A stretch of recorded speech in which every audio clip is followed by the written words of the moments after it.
Inilah peraturan-peraturan yang harus kau bawa ke depan mereka.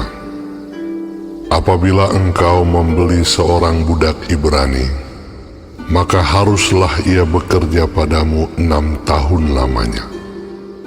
Tetapi pada tahun yang ke-7, ia diizinkan keluar sebagai orang merdeka dengan tidak membayar tebusan apa-apa. Jika ia datang seorang diri saja, maka keluar pun ia seorang diri.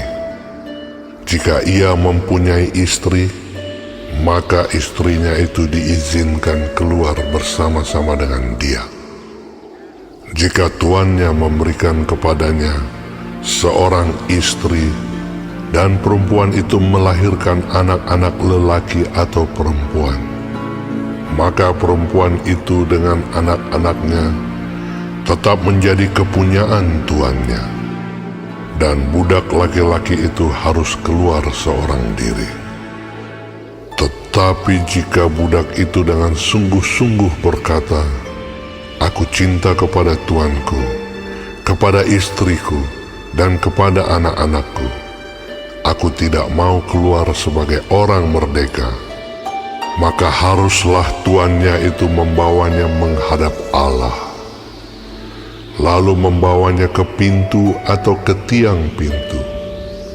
Dan tuannya itu menusuk telinganya dengan penusuk, dan budak itu bekerja pada tuannya untuk seumur hidup. Apabila ada seorang menjual anaknya yang perempuan sebagai budak, maka perempuan itu tidak boleh keluar seperti cara budak-budak lelaki keluar. Jika perempuan itu tidak disukai tuannya yang telah menyediakannya bagi dirinya sendiri, maka haruslah tuannya itu mengizinkan ia ditebus. Tuannya itu tidak berhak untuk menjualnya kepada bangsa asing, karena ia memungkiri janjinya kepada perempuan itu. Jika tuannya itu menyediakannya bagi anaknya laki-laki, maka haruslah tuannya itu memperlakukannya seperti anak-anak perempuan berhak diperlakukan. Jika tuannya itu mengambil perempuan lain, ia tidak boleh mengurangi makanan perempuan itu, pakaiannya, dan persetubuhan dengan dia. Jika tuannya itu tidak melakukan ketiga hal itu kepadanya, maka perempuan itu harus diizinkan keluar dengan tidak membayar uang tebusan apa-apa. Siapa yang memukul seseorang sehingga mati, pastilah ia dihukum mati.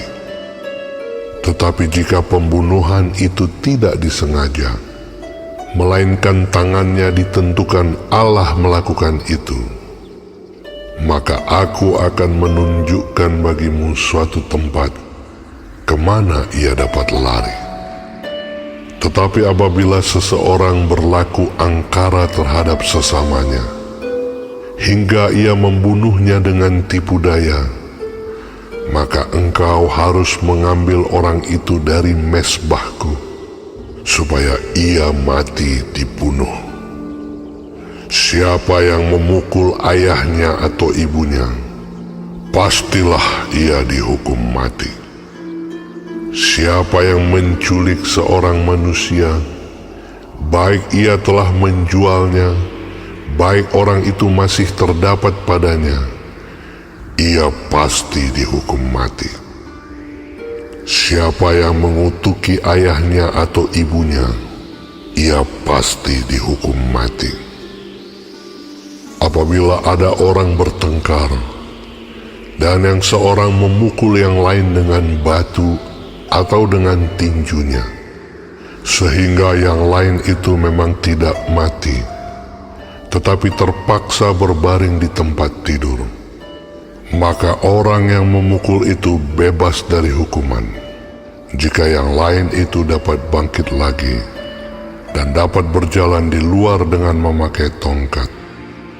Hanya ia harus membayar kerugian orang yang lain itu karena terpaksa menganggur dan menanggung pengobatannya sampai sembuh.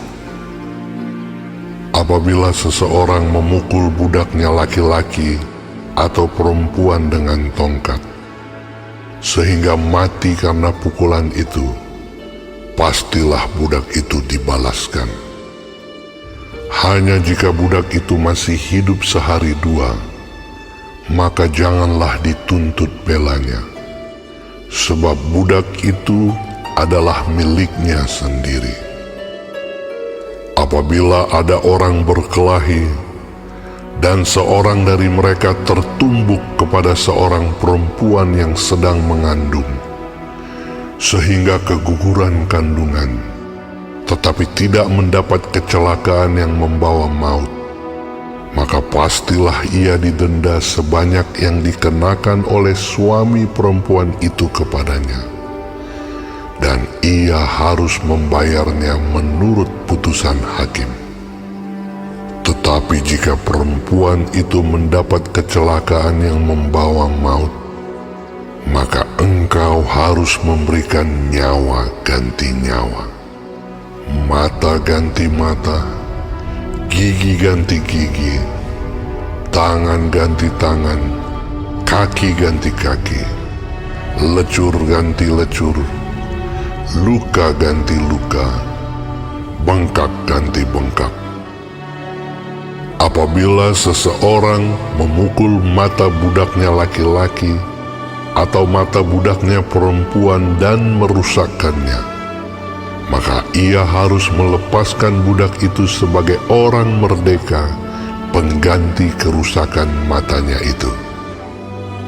Dan jika ia menumbuk sampai tanggal gigi budaknya laki-laki atau gigi budaknya perempuan, maka ia harus melepaskan budak itu sebagai orang merdeka pengganti kehilangan giginya itu. Apabila seekor lembu menanduk seorang laki-laki atau perempuan sehingga mati, maka pastilah lembu itu dilempari mati dengan batu, dan dagingnya tidak boleh dimakan, tetapi pemilik lembu itu bebas dari hukuman.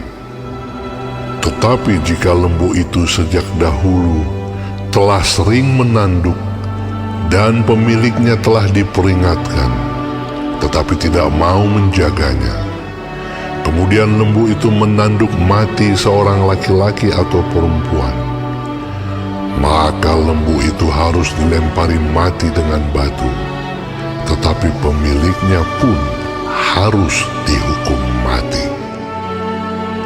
Jika dibebankan kepadanya uang pendamaian, maka haruslah dibayarnya segala yang dibebankan kepadanya itu sebagai tebusan nyawanya.